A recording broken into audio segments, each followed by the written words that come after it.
Semester 4 এর course 10 linear algebra 1 এর third লেকচারটা দেব।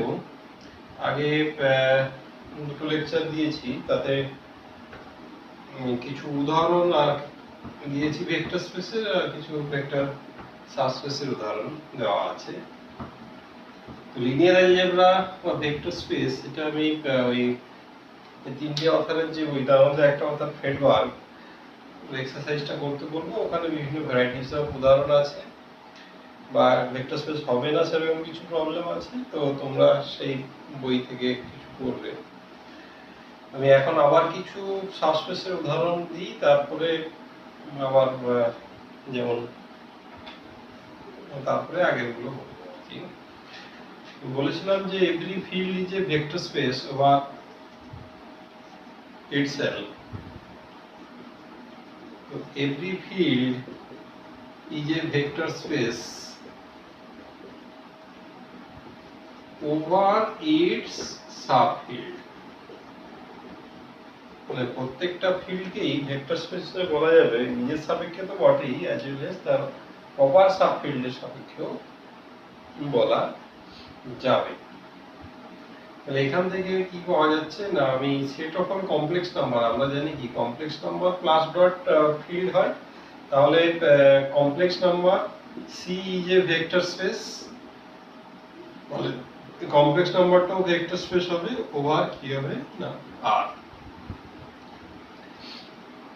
Over সিও হবে ওভার আর হবে। যেমন রিয়েল নাম্বার, এটা ইজ এ ভেক্টর স্পেস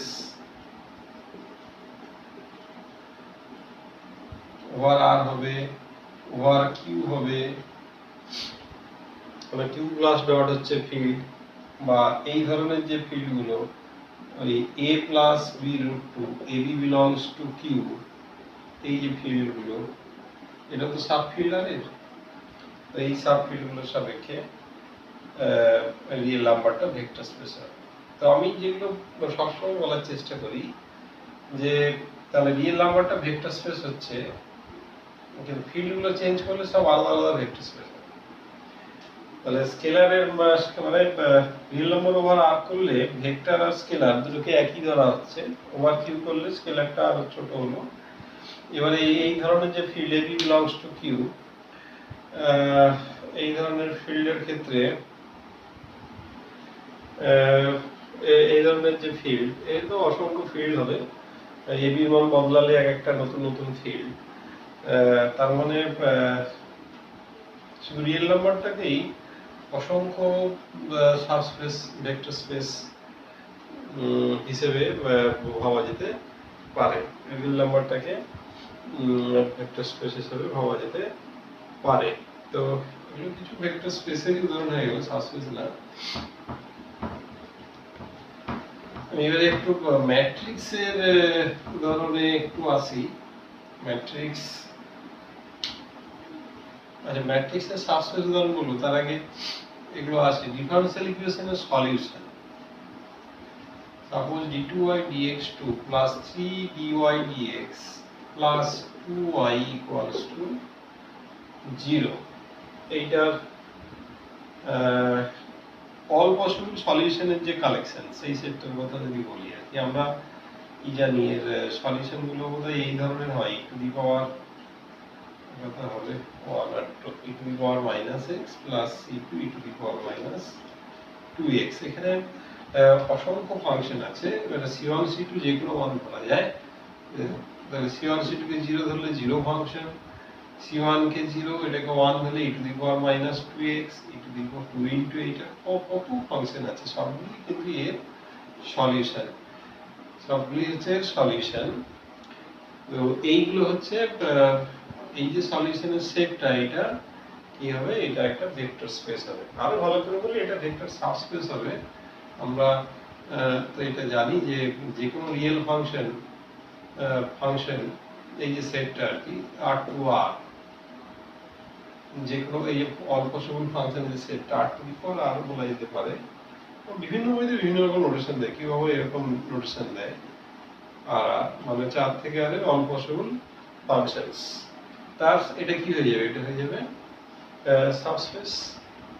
এটা খুব সহজে প্রমাণ করা যাবে। এই তো দুটো ভেক্টর ই টু দি পাওয়ার এটার কালেকশন এটার কালেকশন এদের কম্বিনেশন আছে।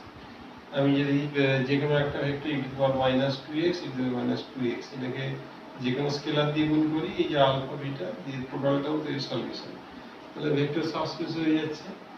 তাহলে এই হোমোজিনিয়াস যে ডিফারেনশিয়াল ইকুয়েশন তার যে অল পসিবল সলিউশনস সেটাও সাবস্পেস হয়ে যাচ্ছে। এই ধরনের হলে আরো সহজ হয়, এগুলো যদি কনস্ট্যান্ট কোএফিসিয়েন্ট থাকে আরো সহজ হয়। আমি যাই হোক এটাও সাবস্পেস হয়।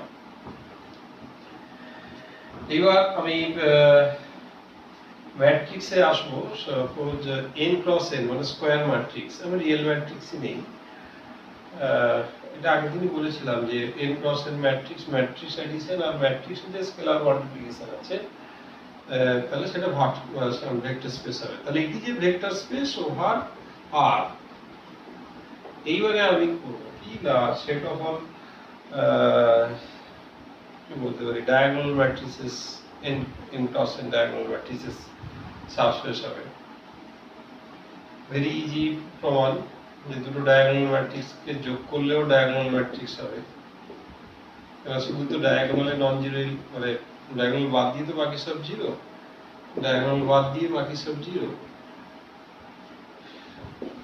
অল আপার ট্রায়াঙ্গুলার ম্যাট্রিসেস মানে আপার ট্রায়াঙ্গেল বাদ দিয়ে লোয়ার ট্রায়াঙ্গেলটা সব জিরো, দুটো যোগ করলে কি হবে আবার লোয়ারটা জিরো, যোগ করলেও তাই করলে হবে। তাহলে কি দাঁড়ালো, set of all upper triangular matrices is a subspace of এই স্পেসটা all matrices of R n, set of all lower triangular matrices ও সাবস্পেস হবে, set of all symmetric matrices সেটাও কি হবে সাবস্পেস হবে। এখন দুটো স্কিউ সিমেট্রিক ম্যাট্রিক্স, এটা কি সাবস্পেস হবে, set of all skew symmetric matrices subspace হবে।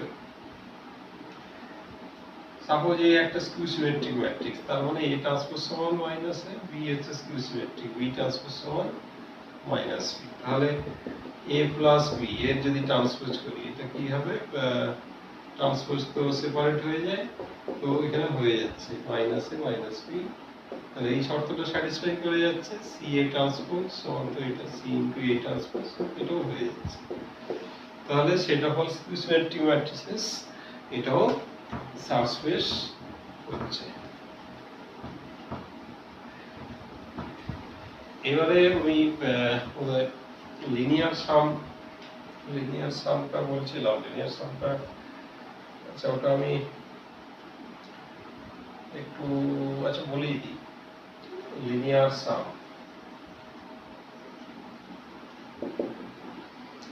আমি বোধহয় আগের লেকচারে এটা বলেছি যে দুটো সাবস্পেস, সাপোজ ভি একটা ভেক্টর স্পেস, এর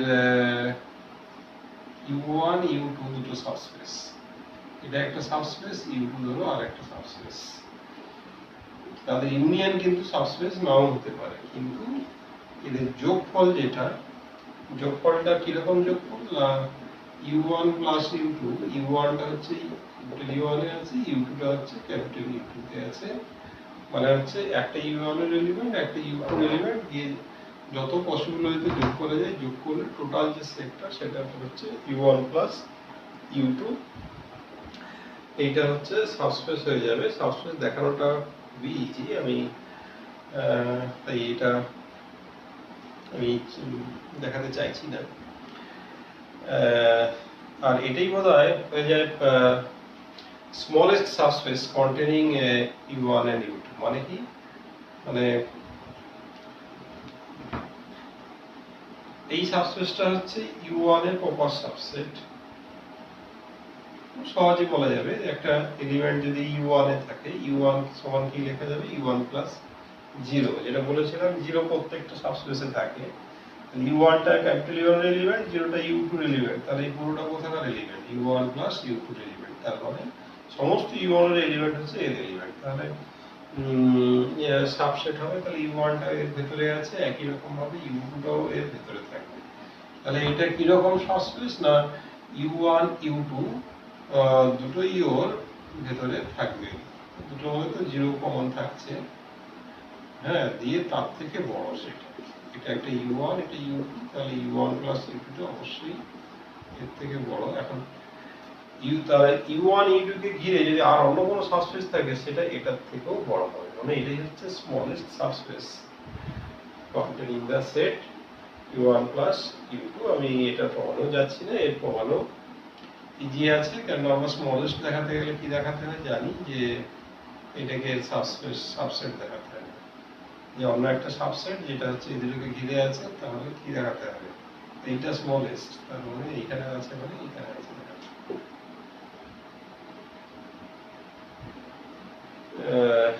এইটা আমাদেরকে দেখাতে হবে। আমি এটাতে যাচ্ছি না, আমি বেসিক্যালি ধারণার দিকে যেতে চাইছি, মানে ছবি দিয়ে যদি আমরা বুঝতে পারি তবেই সেটা আমাদের আসল ভেক্টর স্পেস পড়া বলে আমি মনে করি। আমি আগের দিন এগুলো বোধহয় বলেছিলাম যে আর স্কোয়ারের ক্ষেত্রে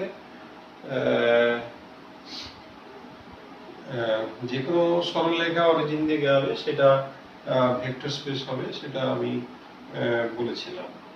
তো আমি আবার সেই একটু ছবি আঁকি, তাহলে ইউ অ্যাক্সিস, এক্স অ্যাক্সিস আর ওয়াই অ্যাক্সিস এরাও কিন্তু আর স্কয়ারের সাবস্পেস। এক্স অ্যাক্সিসের একটা সরলরেখা অরিজিন দিয়ে যাচ্ছে, ওয়াই অ্যাক্সিস এটাও সাবস্পেস। তো আমি প্রথমে ইজি এক্সাম্পলটা নেই, একটা এক্স অ্যাক্সিস U2 টা ধরে নিলাম, ওয়াই অ্যাক্সিস, তাহলে what is U1 plus U2, এইটা কি হবে? এটা আমি বলে দিই, এটা সমান পুরো আর স্কয়ারটাই চলে আসবে। একটু যদি ভাবতে শুরু করি যে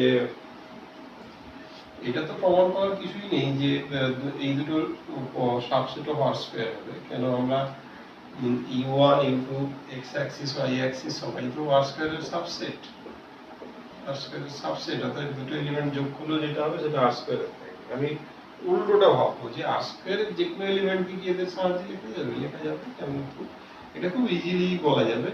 আমি একটা উদাহরণ দিয়ে বলে দিই, সাপোজ 4 5 তো আর স্কয়ারের এলিমেন্ট, এটাকে আমি এরকম লিখতে পারি 4 0 0 5। এইটা হচ্ছে U1 এর এলিমেন্ট, এটা x অ্যাক্সিসের এলিমেন্ট, এটা y অ্যাক্সিসের এলিমেন্ট। তাহলে আমি তাহলে সমস্ত এলিমেন্টই এই প্যাটার্নে লেখা যাবে, তার মানে আর স্কয়ারের সব এলিমেন্টকে যদি এইভাবে লেখা যায় তাহলে এদেরকে যোগ করলে পুরো আর স্কয়ারটি এসে যাবে। হয় আমি বোঝাতে পেরেছি। আমি এবারে একটু অন্য উদাহরণে যাব। U1 টা x অ্যাক্সিস থাক, U2 টাকে এবারে আমি যদি এই ধরনের কিছু নিই যে y সমান x line belongs to r square such that y সমান x, এখন তাহলে U1 প্লাস U2 কি হবে?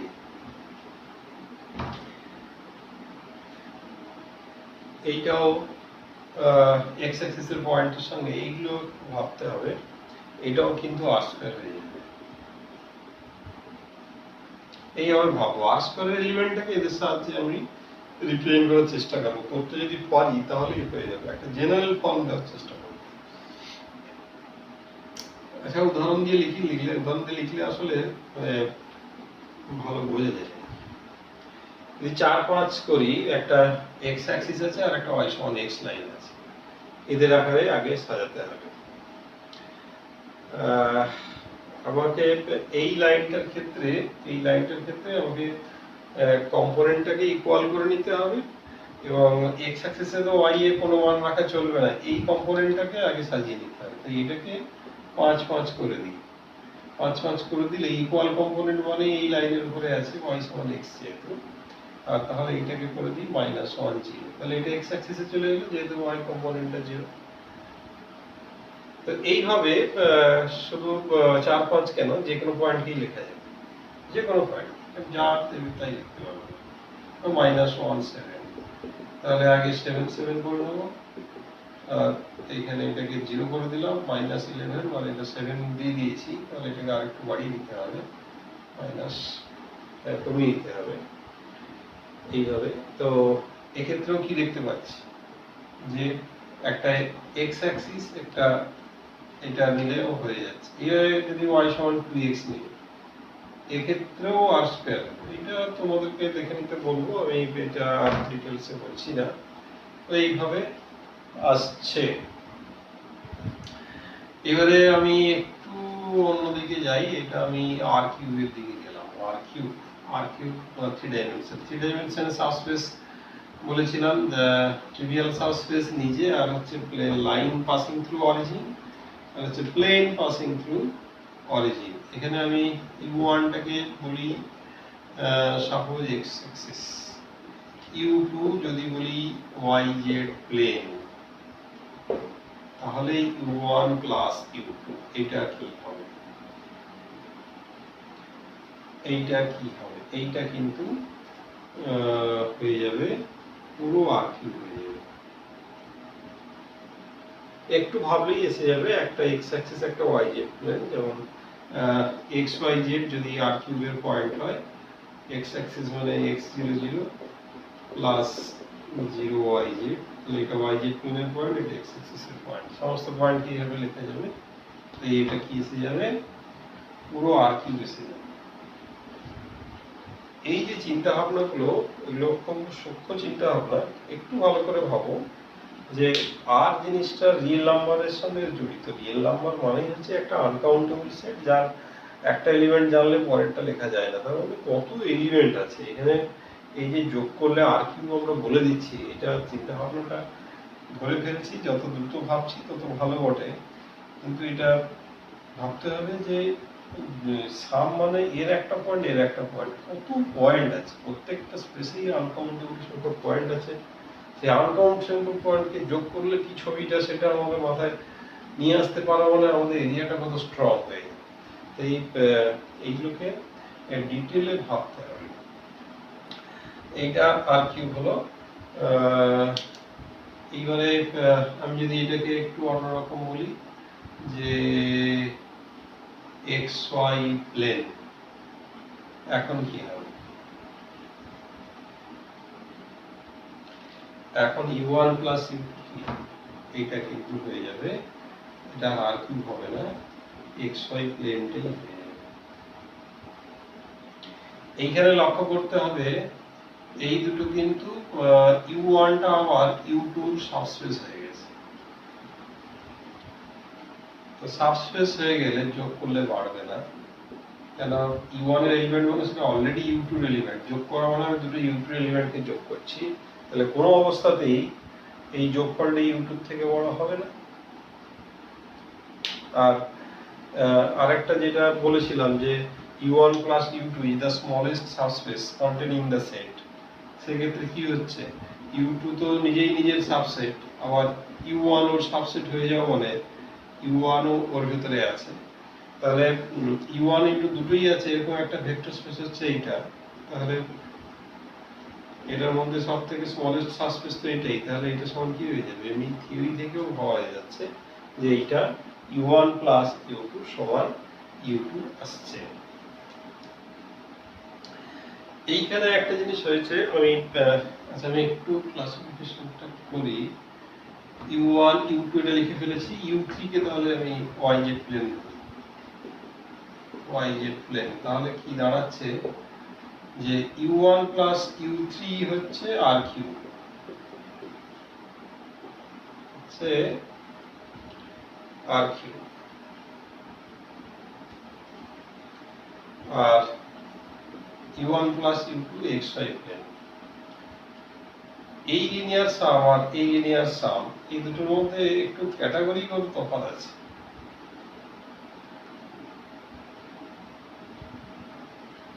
এটা হচ্ছে xy প্লেন। কি তফাৎ না, এই দুটোর যে সাবস্পেস, এদের যদি আমি ইন্টারসেকশন করি, ইন্টারসেকশন করলে শুধু নাল ভেক্টরটা থাকে, আর এটা ইন্টারসেকশন করলে ওই u1 মানে x অ্যাক্সিসটাই আসবে। তো এইখানে ওই লিনিয়ার সামকে আরেকটু মডিফাই করে একটা পার্টিকুলার কেসকে বলা হয় ডাইরেক্ট সাম, ডিরেক্ট সাম। এই ডিরেক্ট সামের পরবর্তীকালে ভালো অ্যাপ্লিকেশন আছে, আমি জাস্ট ধারণাটা দিয়ে এখন ডিরেক্ট সাম বলবো না। ডিরেক্ট সামের ধারণাটা দিয়ে আমি চলে যাই।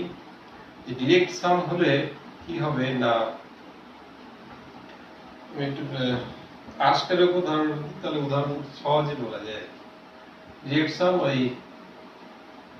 u1 টা x অ্যাক্সিস, u2 টা যদি y অ্যাক্সিস বলি, তাহলে এটা হচ্ছে ডিরেক্ট সাম।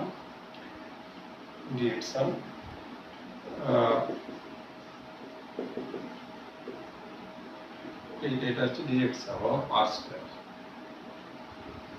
এক্ষেত্রে একটা ডিরেক্ট সাম হলে মানে ইকুয়াল টু r স্কয়ার হবে, আর ওদের ইন্টারসেকশনটাতে শুধু নাল ভেক্টর থাকবে। এখানে নাল ভেক্টর আছে।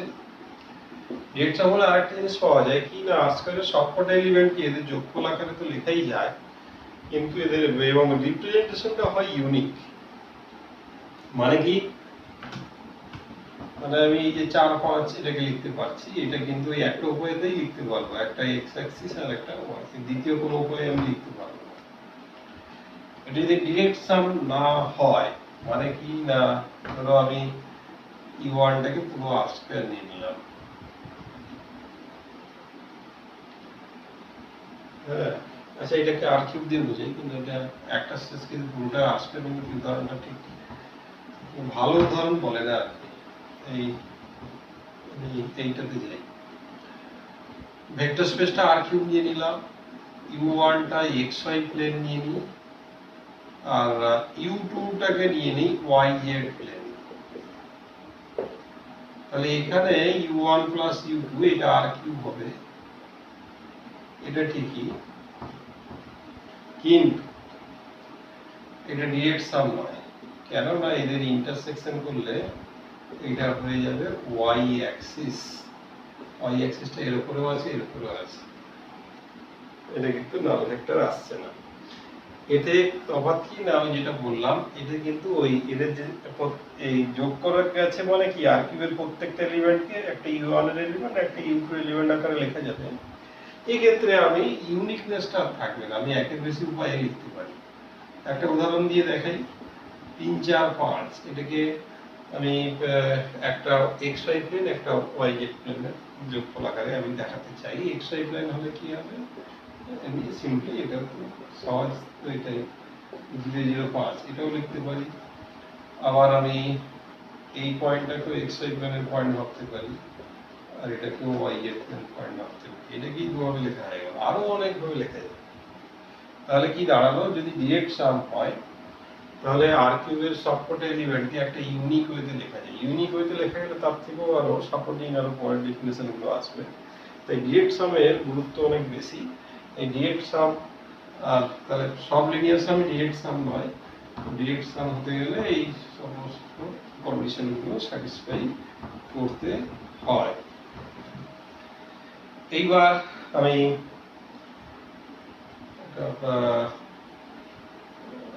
অন্য একটা অ্যাপ্রোচে আসি।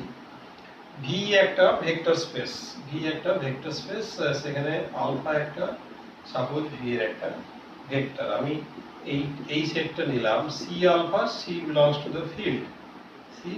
দ্য ফিল্ড, তাহলে এইটা একটা ভেক্টর স্পেস, ভেক্টর সাবস্পেস হয়ে যাবে। প্রমাণও খুব ইজি, এর যেমন হয় দুটো ভেক্টর নিতে হবে, ওই সি1, এটা আলফার মাল্টিপল গুলো, স্কেলার মাল্টিপল গুলো, সহজে যদি বলি তাহলে এটা হচ্ছে এই সেটের এলিমেন্ট, এস দিয়ে দিলাম, এটাও এসে আছে, এটাও এসে আছে, এদের যোগফল করে দিলাম, এই গোটাটা আবার স্কেলার মাল্টিপল থেকে গেল, আবার স্কেলার দিয়ে গুণ করলে এসে যাবে, এটা সাবস্পেস হবে। তো আমি এটাকে একটু ছবি আকারে বলার চেষ্টা করি। ভি সমান আর স্কয়ার, হ্যাঁ, আলফা সমান সাপোজ 1 0, তাহলে এই সেটটা কি হয়ে যাবে, তাহলে এসটা কি হয়ে যাবে, এসটা হয়ে যাবে এক্স অ্যাক্সিস। কেননা আলফাকে এখানে ফিল্ড হচ্ছে রিয়েল নাম্বার, এটাকে যত রিয়েল নাম্বার আছে সবকে এক একটা করে গুণ করে করে এক একটা ভেক্টর তৈরি হয়। 0 দিয়ে গুণ করলে 0 0 নাল ভেক্টর সমস্ত সাবস্পেসে থাকে, -1 দিয়ে গুণ করলে -1 0, -2 দিয়ে গুণ করলে -2 0, 0.1 দিয়ে গুণ করলে 0.1 0, 1.2 দিয়ে গুণ করলে 1.2 0। তাহলে এক্স অ্যাক্সিসের উপরে সমস্ত পয়েন্ট চলে আসছে, it is a x Axis.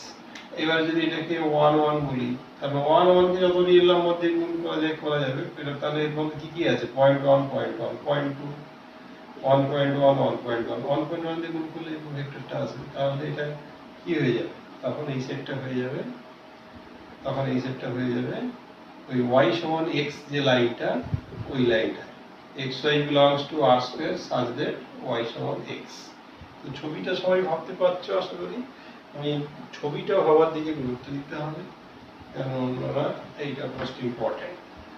এইটা একটা ভেক্টর দিয়ে হলো। আমার যদি দুটো ভেক্টর আছে, এটাকে c আলফা d বিটা যদি করি, cd belongs to f, এটাও ভেক্টর স্পেস হবে।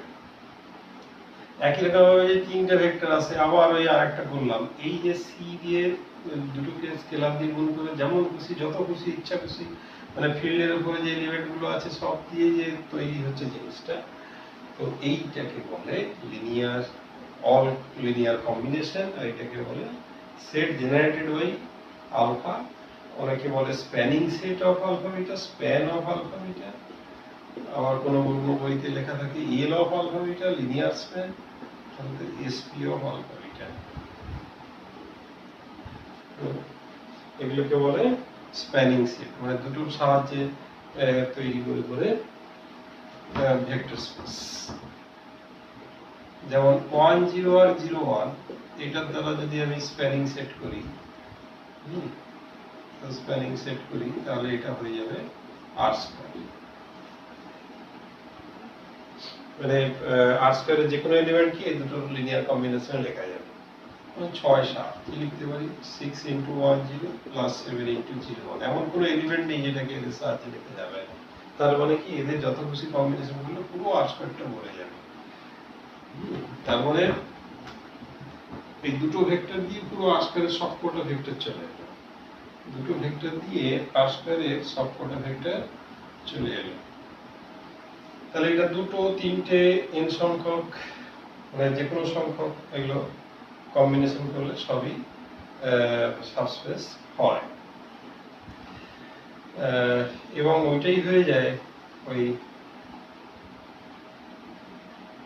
এইখানে আমি বলবো যে তাহলে এগুলোকে বলে লিনিয়ার কম্বিনেশন। এইখানে একটা জিনিস রয়েছে লিনিয়ার কম্বিনেশন। লিনিয়ার কম্বিনেশন কিছুই না, যে যে কটা ভেক্টর থাকবে তাদেরকে স্কেলার দিয়ে গুণ করে দিলে যেটা তৈরি হবে সেগুলোকে প্রত্যেকটাকে বলে একটা লিনিয়ার কম্বিনেশন। এখানে একটা বেসিক প্রশ্ন আছে যে লিনিয়ার কম্বিনেশন আমরা যদি যোগ করছি, আমি সবসময় বলে থাকি যোগফল আমরা ততক্ষণ করতে পারবো যতক্ষণ আমরা ফাইনাইট সংখ্যার যোগফল আমরা করব, বা এই যে ভেক্টর স্পেস করছি কম্পোনেন্ট ওয়াইজ আসছে, ফাইনাইট সংখ্যক সংখ্যা করতে পারবো। যদি নাম্বার অফ ভেক্টরস আমি ইনফাইনাইট সংখ্যক নিয়ে নিই, তাহলে কিন্তু লিনিয়ার কম্বিনেশন ডিফাইন করা হয় না, বা করতে গেলে নানা ধরনের ডিফিকাল্টিজ এসে যাবে। আমরা অলরেডি সিরিজ করেছি যেখানে ইনফাইনাইট সংখ্যক রিয়েল নাম্বার আছে। তো ইনফাইনাইট সেট অফ রিয়েল নাম্বারের ক্ষেত্রে আমরা কি দেখেছি, যে যোগ করলে সেটা যোগফল নির্দিষ্ট মানের দিকে যেতে পারে, নাও যেতে পারে। আর এখানে তো একটা আসবে না, এক একটা ভেক্টর মানে প্রত্যেকটার ভেতরে একের বেশি করে কম্পোনেন্ট থাকতেই পারে।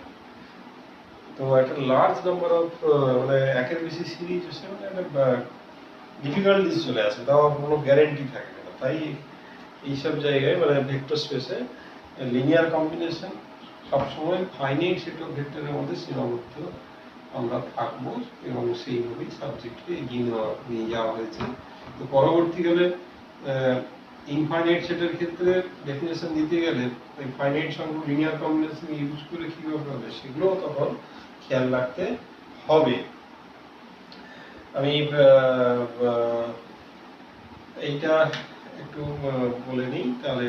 লিনিয়ার স্প্যান যেটা, তাহলে সাপোজ এসে n সংখ্যক ভেক্টর আছে আলফা n, তাহলে spanning set of s by ls যেটা, এটা ভেক্টর স্পেস হয়। এইটাই হয়ে যায় স্মলেস্ট সাবস্পেস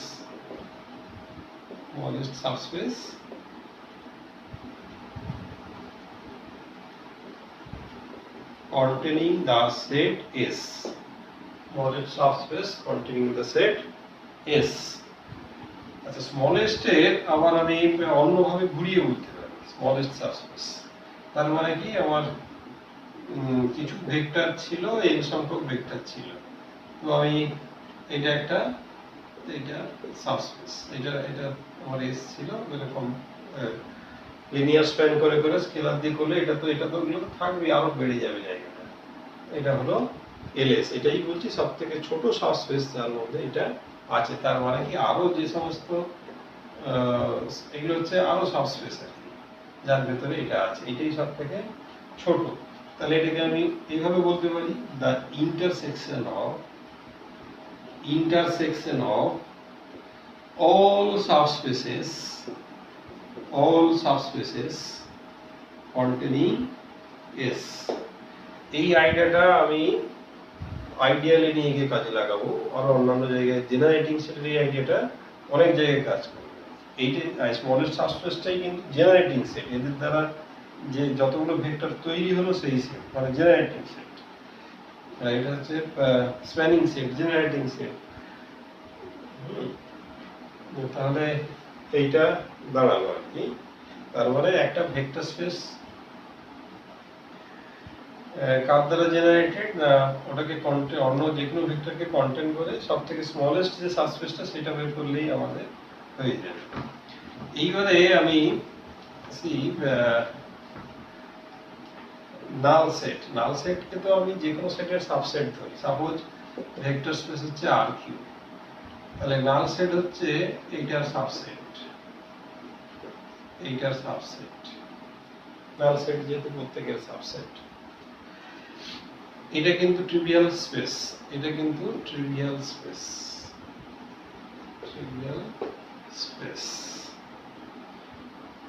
তাহলে এটা যেহেতু ট্রিভিয়াল স্পেস, তাহলে এই নাল সেটকে ঘিরে যে সমস্ত ভেক্টর স্পেস আসছে সব থেকে ছোট কিন্তু এটাই। বাকি যত ভেক্টর আর কিউবের সব থেকে ছোট ভেক্টর স্পেস তো এইটা, তার ভেতরে নাল সেট আছে। তাহলে একটা সেটকে ঘিরে সব থেকে ছোট ভেক্টর স্পেসটাকে কি বলা হয়, এইটার দ্বারা জেনারেটেড সেট। তার মানে কি আমি যদি ফাই দ্বারা জেনারেটেড করি তাহলে আমাদের এই নাল সেট, এই ট্রিভিয়াল স্পেস এসে যাবে। এটা খুব ইন্টারেস্টিং যে নাল সেটে কোনো এলিমেন্ট ছিল না, সে একটা এলিমেন্ট জেনারেট করে ফেলেছে। সেটাকে এটা ভ্যাকু আসলে ধরা হয়, এটা এলিমেন্ট নেই থেকে স্কেলার দিয়ে গুণ করলে কি করে আসবে, সেন্স আকারে নেওয়া হয় আর কি। তাহলে তো অনেক কিছু আটকে যায়। যাই হোক, আমি এই আইডিয়াটা বলবো যে জেনারেটিং সেট হচ্ছে intersection of all subspaces containing S. S দ্বারা জেনারেটেড সেটকে কি বলা হবে, না যত সাবস্পেস আছে এস কে ঘিরে তাদের ইন্টারসেকশন, সেটাই হবে যে স্পেস জেনারেটেড বাই এস। তো এই পর্যন্তই আজকে।